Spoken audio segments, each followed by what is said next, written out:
প্রায় শুটিং শেষ তারকা অভিনেতা শাকিব খান অভিনীত রকস্টার ছবির। এবার এই ছবির টিজার আসছে।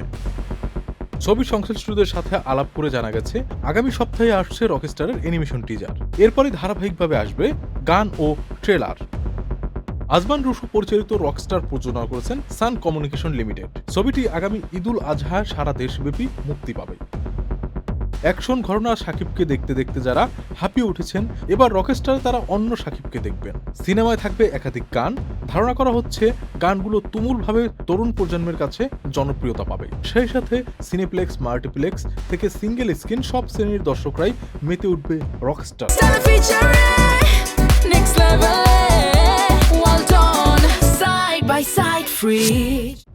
এমনটি প্রত্যাশা করছেন নির্মাতা ও সিনেমাটির সংশ্লিষ্টরা। দর্শকের উপর আমার অনেক ভরসা এবং আমি জানি যে এরা হাত ছাড়বে না। রকস্টারে শাকিব খান ছাড়াও অভিনয় করেছেন সাবিলা নূর, তাজিয়া মিথিলা সহ আরও অনেকেই। মিঠুন রাজ, চ্যানেল আই।